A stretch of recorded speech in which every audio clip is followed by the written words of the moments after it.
What a day. What a day. Don't you feel just tremendous right now? I mean, this is, when they say it's an historic day, I mean, what days are historic in your life, right? My firstborn child. I mean, I didn't do the work. I mean, my wife did the work. Firstborn child, right? Coincidentally, this is the day that my firstborn child is visiting home in a year. I mean, really, an historic day today. The day you graduated from high school, college, and the day you entered something, you were the only Asian American, only Filipino, and you got it done. I mean, this is historic for the entire society, for all of America. And so, of course, we got to start early. We got to give you the lanyap. Welcome to the program, Emil Guillermo's Takeout, my takes on all things considerable. And there are a lot of things worth considering today. I mean, we're talking about history. I mean, look, not to give short shrift to the life and death history that's going on in Ukraine, right? We don't need any more buchas, but it looks like we're probably going to get more buchas. But this is one of those things where we interrupt our focus on life and death history to present you with more history. Judge Ketanji Brown Jackson, the new 116th Associate Supreme Court Justice of the United States. My goodness. I mean, this is America. This is a reminder about the greatness of America. This is what America can do. It only took, how many years? I mean, it was all, how hard it was to get here. I mean, it's not just African Americans who understand how hard it is to get to this place. It is all people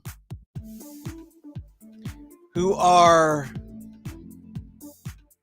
non-white, on the fringes of the mainstream, who are slowly brought into the mainstream. And today, in one person, if you can imagine this, in one person, a person who never looked like this ever to be considered for the U.S. Supreme Court. Today, Judge Ketanji Brown Jackson gets voted in 53-47. This is a day that we cheer America. This is a day we cheer our democracy. It was a 53-47 vote. Keep that in mind, 53-47. That's going to be kind of the benchmark. We have a dismally divided country, but if we get a 53-47 vote in the Senate, that counts for bipartisan. It's not much. It's barely bipartisan, but it was enough so that the Senate didn't have to rely on the tiebreaker, which is Vice President Harris, the Senate president, coming in and breaking the tie. Didn't have to rely on that. Wow. And it was set up historically, the context, by the Lions of the Senate, Patrick Leahy, Dick Durbin. I mean, Leahy pointed out, he said, of 115 people who served on the court, there have been 5 women, 2 blacks, no black women. No black women. And it's, if you think about it, this is part of the factual makeup that defines privilege of white supremacy in America. I mean, no one has looked like Ketanji Brown Jackson. No one who was before the Supreme Court of the United States, who was up for confirmation. No one. Not until today April 7th, 2022. And that, hallelujah, right? That's a hallelujah. That's a double, that's a 5x, 10x hallelujah. And what's more, it's not just about her race. The race was not her ticket. It was not a race ticket. It was a ticket on qualifications, a ticket on merit. As Leahy said, and others said, she earned the right to be on the Supreme Court. KBJ, Ketanji Brown Jackson. And then, of course, it was Dick Durbin who came up and added even more history. The Supreme Court actually met in the Capitol in 1801. And he sort of painted the picture of what the United States looked like then. A nation of 1 million slaves in a nation of 5 million people. And blacks or white women had a constitutional right to vote. And black women had no place in the court. Could only come in at night to clean it, he said. And just to add some context, there were no Filipinos. There were some Filipinos in Louisiana who came on the Spanish galleons and intermarried with the Cajuns down there. And 1801, really, there were maybe some Asian Indians in Virginia. There's some recordings of that. But there was no Asian America to speak of. So you see how we are part of America's racial legacy. We understand that by understanding what happened to African Americans, what happened 1801. What was that like there in the Supreme Court? And now Durbin talked about how America is writing a chapter in our nation's quest for equal justice under the law. And the chapter, he says, begins with 3 letters, KBJ, Ketanji Brown Jackson. And with that, essentially he christened her as KBJ.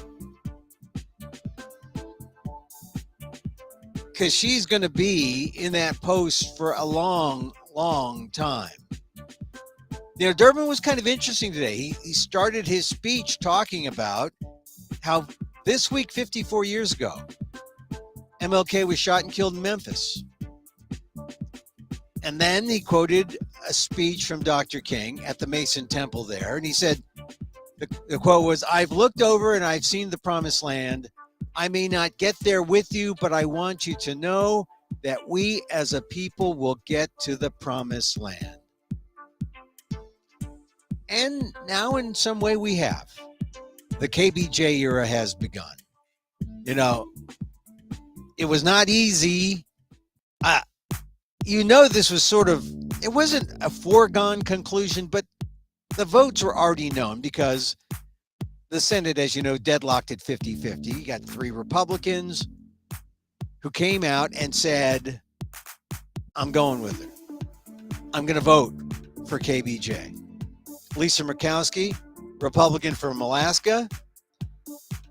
Alaska, home of many Filipinos, some of my good Filipino-American friends up there in Alaska. Home of Thelma Buckholt, the first Filipino-American female legislator, state legislator in Alaska. Lisa Murkowski was one of the 3 Republicans. You heard her vote in the roll call and you said, yeah, won. And then Susan Collins, her name comes up first alphabetically. Susan Collins, Republican of Maine. Well, I love Maine. Land of vacations, right? Or vacation land, what do they say on their license plates? Beautiful. You see the first sunrise there in Maine over America, over there by Bowdoin? Susan Collins had the good sense to say, yeah, KBJ, she's qualified. And we're going to accept her there. Unlike the other Republicans who said, oh, she's qualified? Yeah, how qualified? How well? And then they fought her.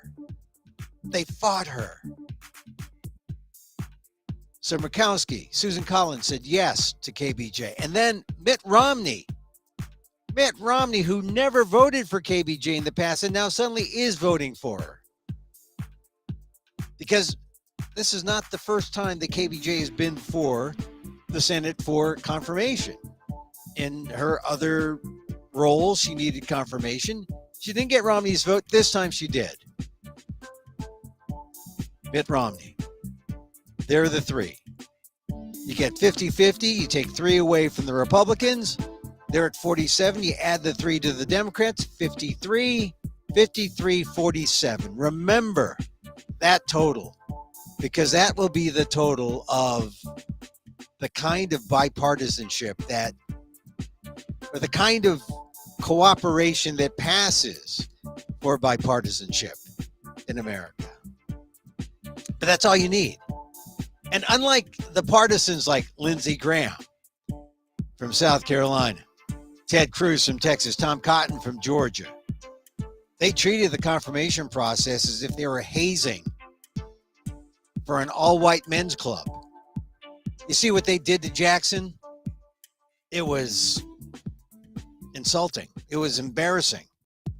Here we have a woman of intelligence, a woman of integrity, a woman who some would say, I've said it, perhaps the most qualified person overall in terms of the depth of her experience. To be treated that way? Man, like I said, it's not like they were hazing for an all-white men's club, although they might as well have been, because that's what it felt like. They questioned her at the Senate Judiciary hearings for 24 hours. It was more like an interrogation. And of course, the Republicans were auditioning to be the next Trump. I mean, that's what they wanted, right? To be the next Trump. They got to hammer away at KBJ. And the best they could do was try to point to, oh, look at these light sentences on relatively light sentences on child pornography cases, as if she were soft on crime.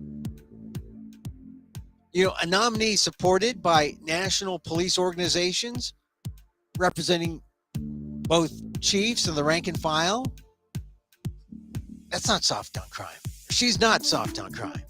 But they kept it up. And yesterday, you know, I talked about Senator Tom Cotton of Georgia, who was touching on the Ukrainian situation and said, well, you know, Jackson might have defended the Nazis accused of war crimes. Cotton said that. Isn't that the height of smears? To be associated with Nazis? Oh, that's a Putin tactic, right? Putin saying Zelensky and the Ukrainians are like Nazis, anti-Russian Nazis? What it is the rhetoric of white supremacists losing their grip. And that's what we were seeing. That's what we were seeing during the hearings and even on the Senate floor today.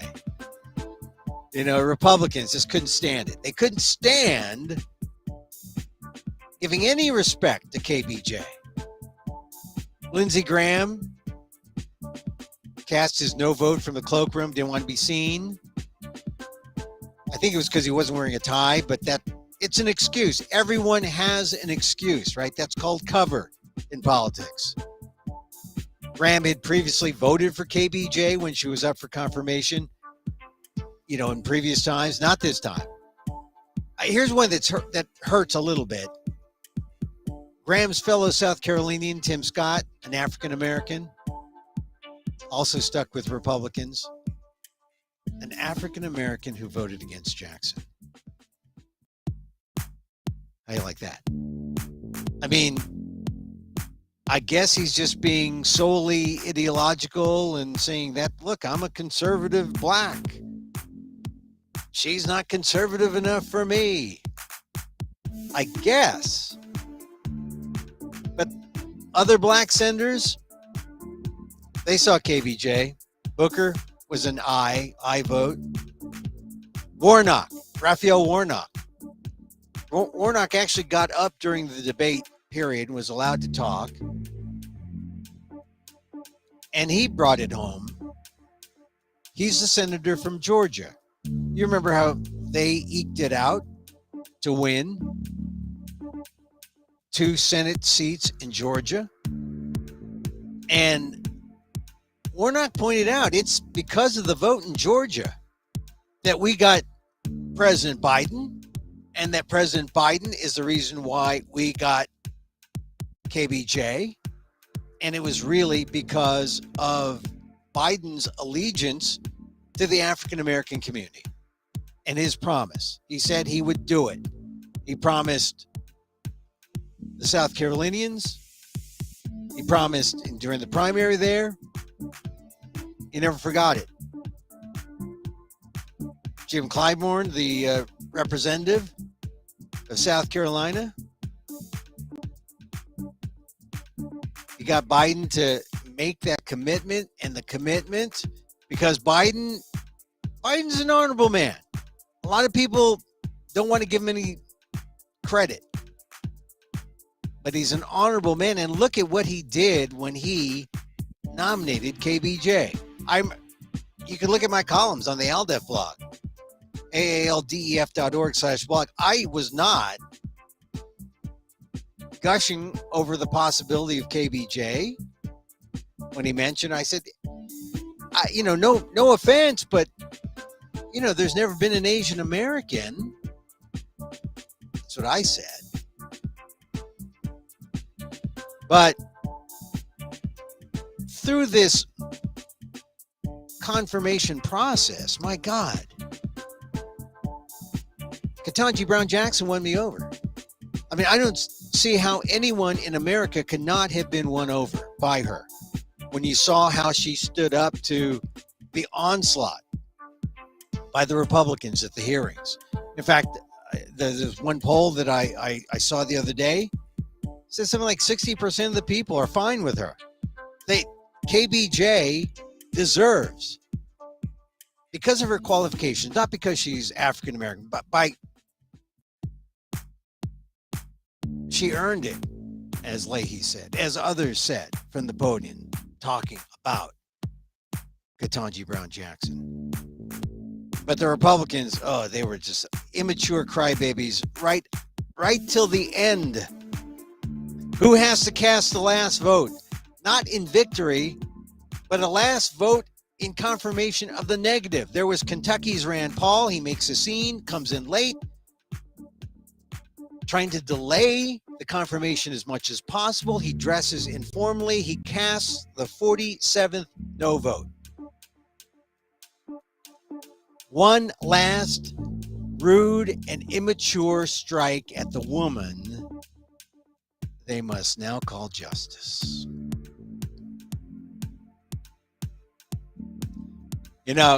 For Asian Americans, we have to look at this and cheer. There is no other response. This is a good thing for us, a good thing for the community, a good thing for the nation. But KBJ's ascent means one specific thing to AAPI. The next vacancy. The next vacancy. We got next. Don't you think? We got next. And then the court will have the look it needs to really embody equal justice under the law. I mean, from KBJ, the first black female, we could use an AAPI male or female, don't you think? And whoever's president, whoever gets to make that choice, I hope would make it the most diverse court in SCOTUS history.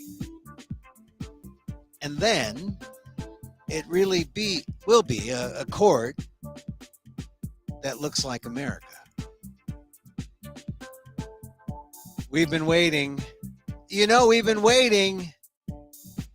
So yay, KBJ. It's something. Check out my new column. It'll be up there on the ALDEF site. sometime Friday, sometime either late Thursday or Friday.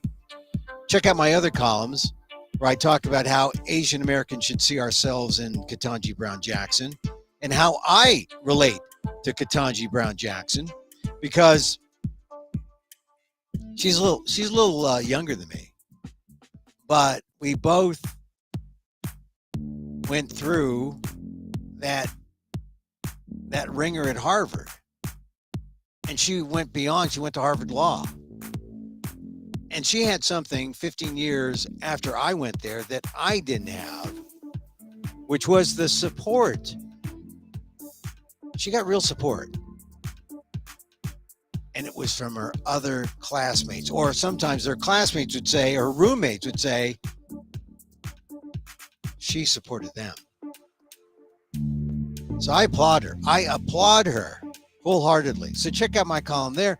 Also check out my column on her other columns. It'll be up there. The Asian American Legal Defense and Education Fund.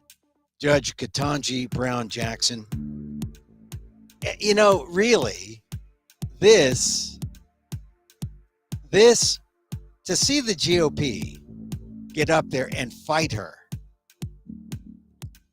and what they'll realize is they have nothing to fear.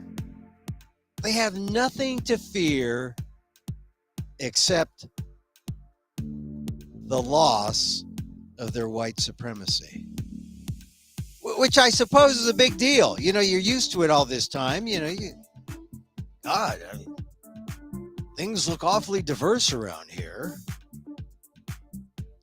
Anyway, that's history. That is history.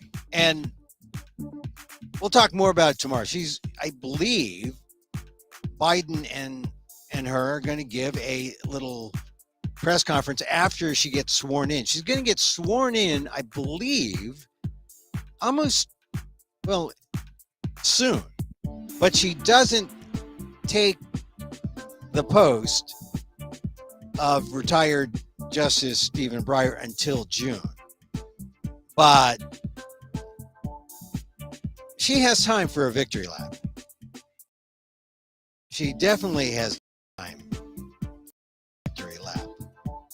So I'm just excited. I'm excited for KBJ. And I was looking at the New York Times.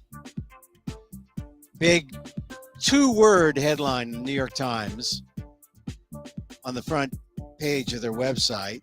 Jackson confirmed. Ketanji Brown Jackson becomes first black woman on Supreme Court. Let's see what the Washington Post says.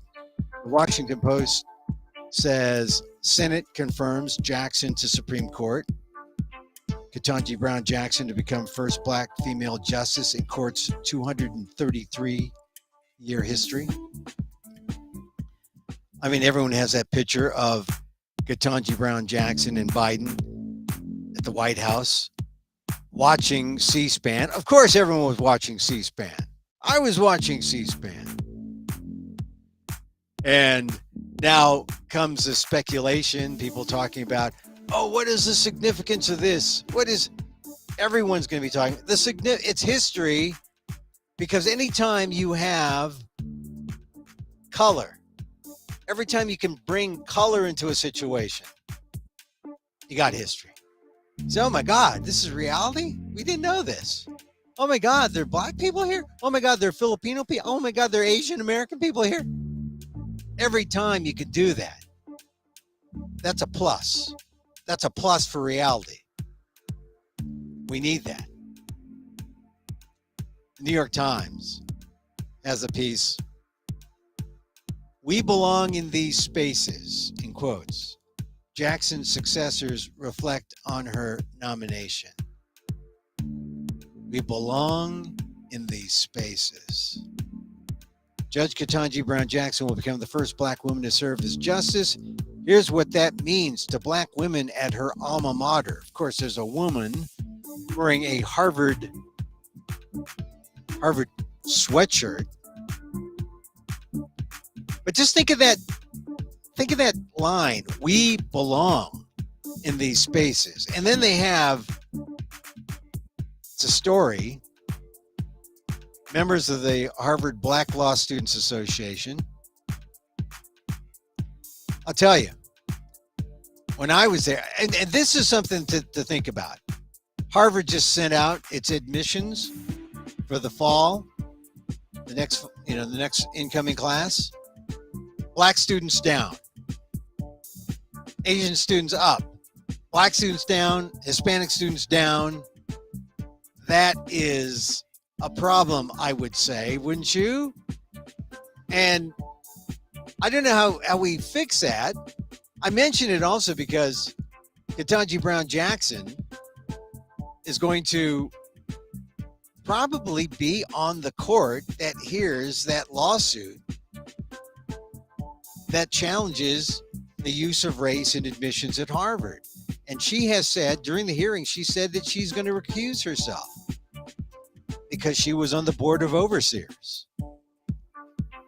which means that if everyone votes the way they are going to vote, 6-3 would have been 6-2 if she recuses. It essentially means that affirmative action may be down for the count. I hope not. We've talked about that case before, and Asian Americans, some Asian Americans are suing. They're following along that. Not me. I'm among the Asian Americans for Diversity, the Asian Americans who are supporting what Harvard is doing.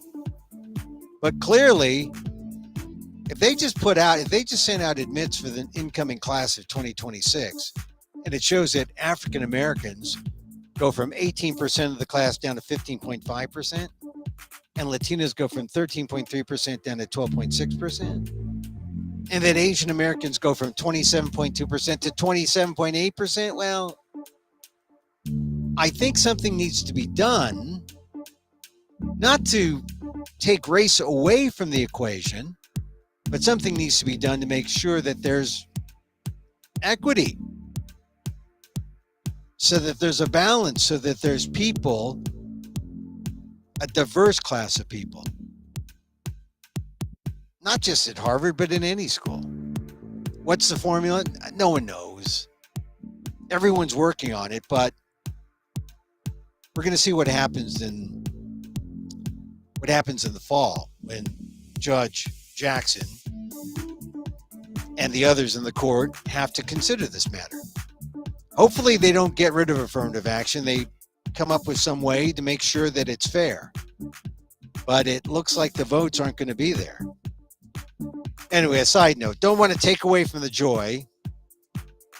Just like Cory Booker said, I'm not going to take away from the joy. The Republicans aren't going to steal my joy. In fact, Raphael Warnock, who's also a pastor, he's a pastor at the Ebenezer Baptist Church, Martin Luther King's church. He said, nothing's going to steal my joy today. And nothing will. Congrats to Ketanji Brown Jackson, the 116th. Right? I don't want to shortchange her. If she's 106, I don't want to make her 115th if she's 116th. The 116th Associate Supreme Court Justice of the United States.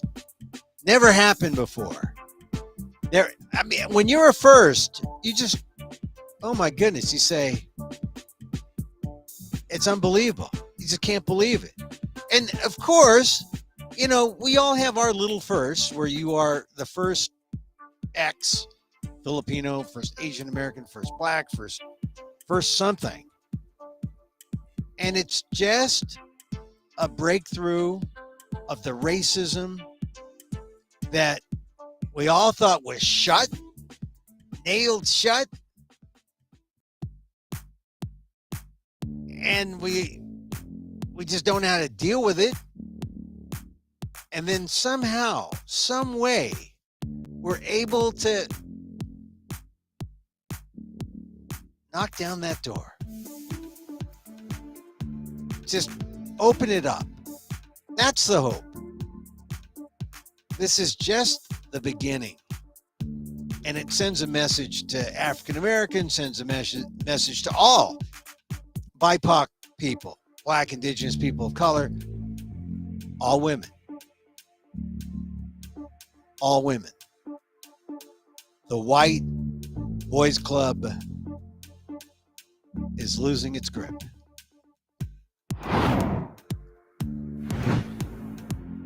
Let me say a word about Tiger Woods, because there are a couple things happening today. More than a couple things, but as I said earlier, before I mentioned Tiger, there were 2 votes today. There was the UN to vote to kick out Russia from the Human Rights Council. The Security Council had to vote. They did. They suspended Russia. They're out.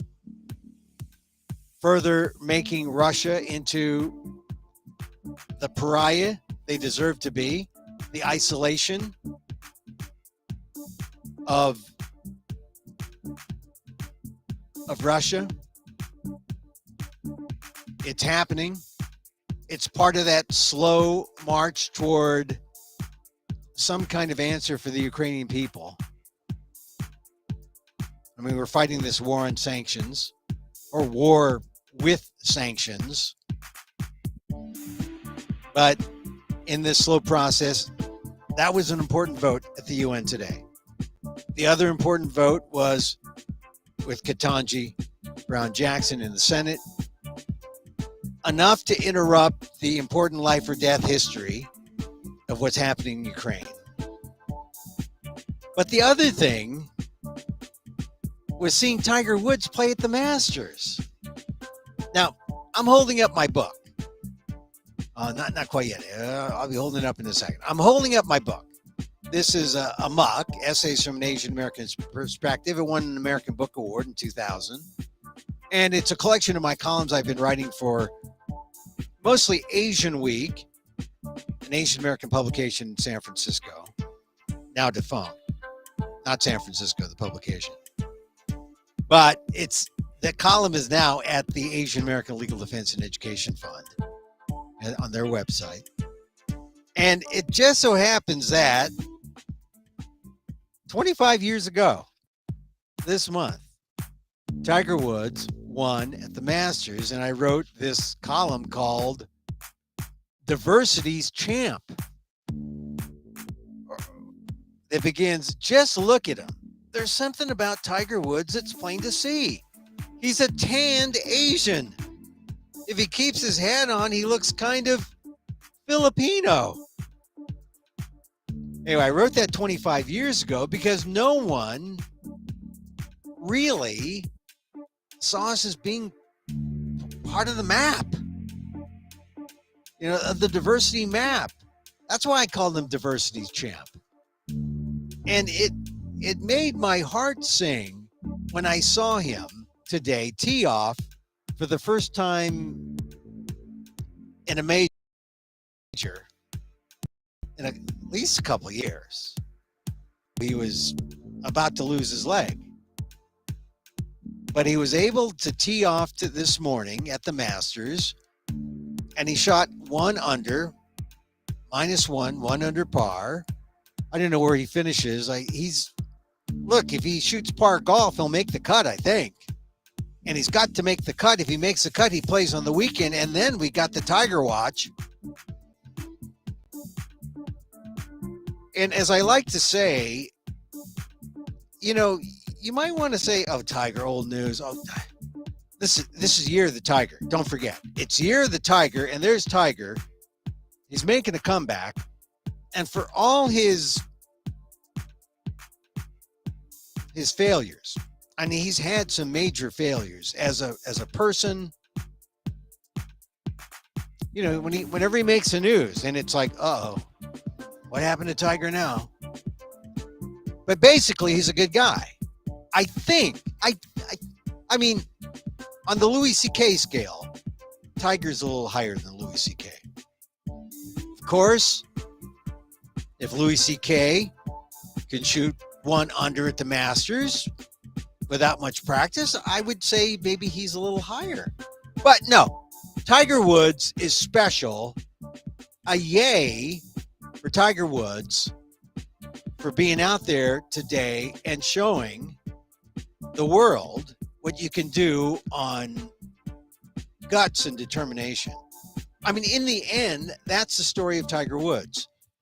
Tiger Woods' story is about having that indomitable will. You don't give up. You just do it. And I don't know if it's the genes from his father Earl, his late father Earl, or his mother Tita, the immigrant from Thailand, but together they created a tiger. And whenever he's on the public stage, I mean, what happens in private, I guess, stays in private. Should. Doesn't. Should. But I root for him any chance I can get. And he's coming back in a big way. So, one down. He's got to get through Friday, Saturday, Sunday. It was beautiful out there in Augusta. It's going to rain, I think, sometime during the next 3 days. So it's going to be, who knows what the conditions are. But on this day, on Thursday, he shoots a 1 under, and he gives us,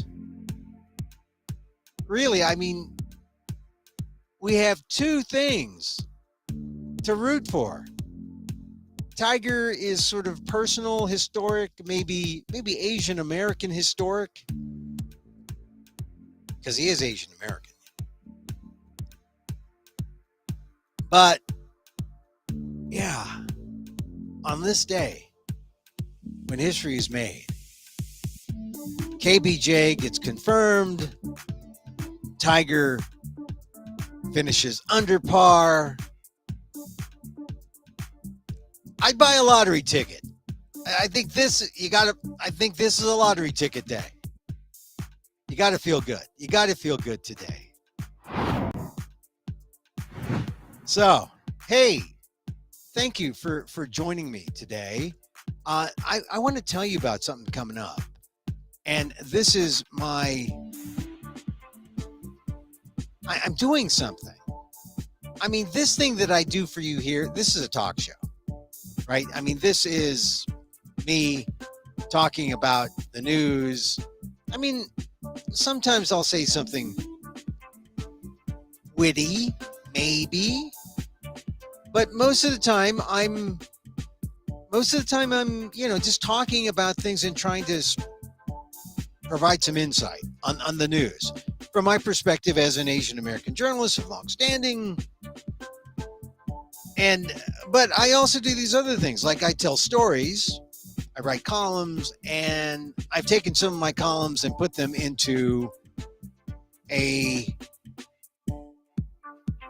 would be a stage play, but it's more like a Fringe Festival one-man show. The National Storytelling Network has me in their Fringe, and coming up on April 16th, at 5 p.m. Central, 6 Eastern, 3 Pacific. Is that how that works, Emil? Yeah. Yeah, I'm not going to screw up your Saturday, in other words. Go to storynet.org/events. Get your tickets. There's some tickets involved. A ticketed thing. But they're a nonprofit. I certainly am a nonprofit. And I tell the story about how a poor Filipino kid from California finds his way home from NPR and Harvard. Is that you, Emil? Well, yeah. It's not a bad story. It's kind of funny. I've been performing it for the last few years in different venues like the San Diego Fringe, the Charm City Fringe, the Orlando Fringe, the San Francisco Solo Fest. And then I've taken little bits of stories and told some here and there. This one is the 2022 version. This is the Ketanji Brown Jackson, Will Smith, Chris Rock version, which is, it's going to be different. My perspective on what happened to me. So check it out. Go to storynet.org. National Storytellers Network. Storynet.org. And storynet.org/events will get you there. Fun. It'll be fun.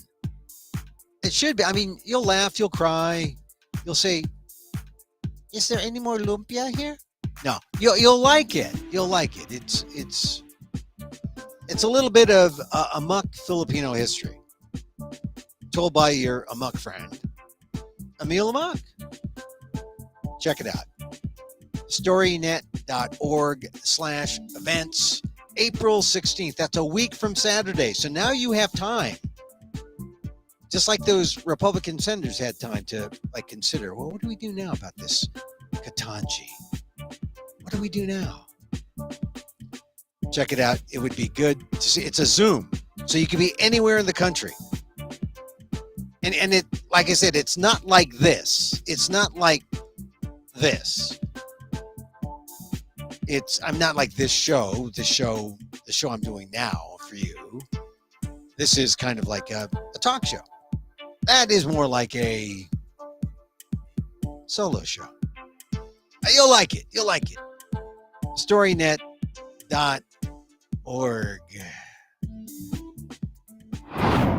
All right.